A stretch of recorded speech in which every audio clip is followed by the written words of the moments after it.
Hello and welcome back to my YouTube channel Schizophrenia, where I try to discuss things about schizophrenia through my own experience. And so I wanted to title this video Schizophrenia and What Matters.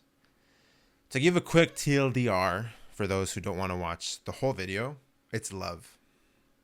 Love from your family, love from your friends, and a genuine love that should be flowering from the inside, right?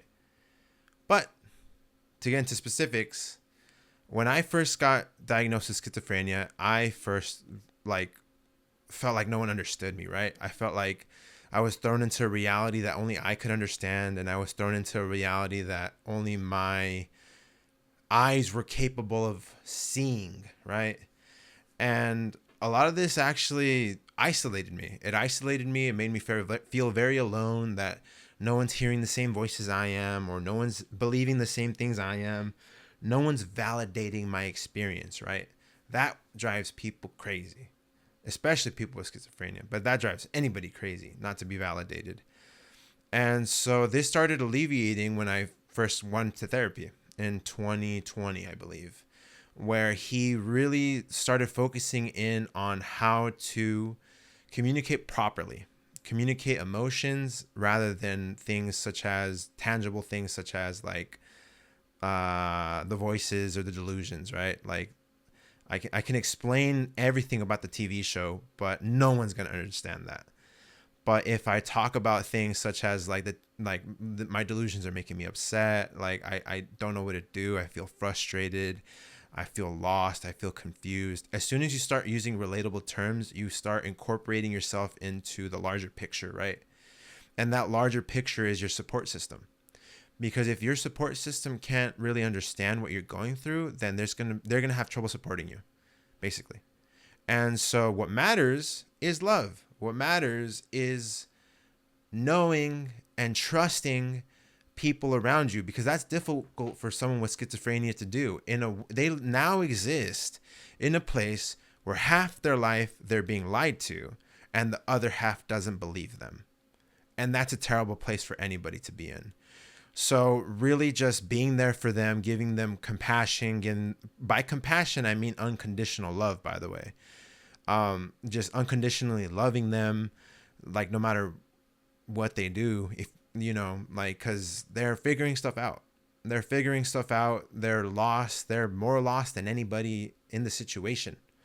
They might seem like they're confident, but it's from the fact that you kind of have to be. Well, some are confident, right? I was a confident person when I was suffering from delusions, but I found that confidence came from thinking I know what is real, and therefore knowing basically, right? Knowing what is real. But those were my way of coping. That was my way of coping, and that was my way of pushing myself forward, which was just having confidence that I know what I'm going through. And I didn't. Obviously I didn't.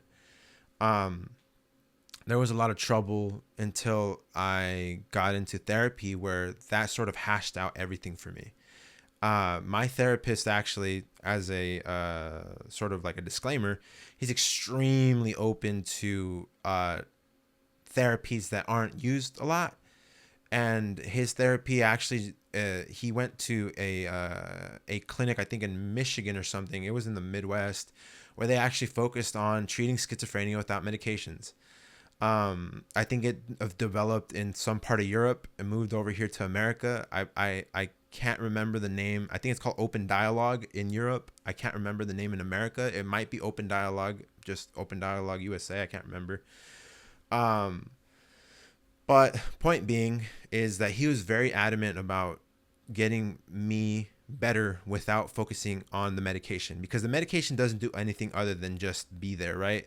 When you take a med, it doesn't do any of the hard work, any of the homework. It doesn't make you think differently. It just makes you feel differently. And so when I learned and understood everything that I do now, I can boil it down to just being support. Like, support system is the most important.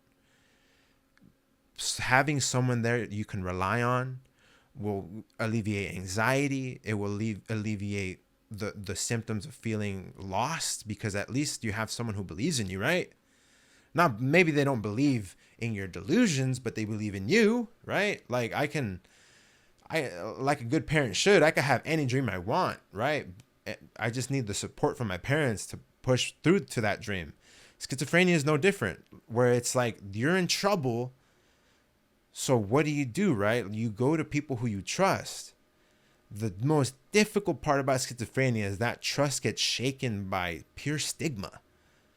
The stigma that they don't know what's going on, the stigma that they no longer have control of their mind. They're trying to find a way out, and they will, I hope. All we can do is be there for them. That's what got me through it. My family never wavered in that sense. They were always there for me, even if it was just for a pizza. Hey, mom, dad, I want pizza. I'm feeling stressed out. Sure, son. You know? And so that's what matters the most, is genuinely having a support system that loves you and can be a little bit like of a shoulder to lean on when you need it. And I guess, I was just thinking I would make a YouTube video of how my support system really, really, like the details of how my support system got me through, but I think I'll just include it in the end here. So when I was going through a lot of my delusions, a lot of them isolated me because no one could relate to them, right? And I worked through that out myself by knowing and realizing that there are two realities in life. There's my reality and there is your reality, right? And I had to really learn and comprehend that everybody wants what's best for me. They might not know what that is, but everyone wants what's best for me. Everyone wants me to succeed. Everyone wants me to get better. But it's my panic. It's the panic of seeing the delusions. It's the panic of knowing that no one else believes. It's the panic of feeling isolated and alone. That's where the panic comes from. The delusions are always going to be there. The voices will always be there. Everything that makes you feel schizophrenic will never leave. It is the responsibility of us to reframe those things. I'll give a very specific example. So in my life, I believed I was on a TV show, right? I still believe I'm on a TV show. And I'm the main character. For a long time, I felt entitled to a lot of things, such as money. Like, oh, I'm on a TV show. I'm super famous. I need all the money in the world. Or like, oh, I'm on a TV show. Why is everyone ignoring me? Or like, why am I not the center of attention of all times? Stuff like that would bother me because I believed I was on the TV show. I still do. But instead, I'd do something like this instead. If I'm on a TV show, I'm reaching people right now. I know I'm not, but part of me does know I am. And that part of me that does know I am is the part of me that needs support.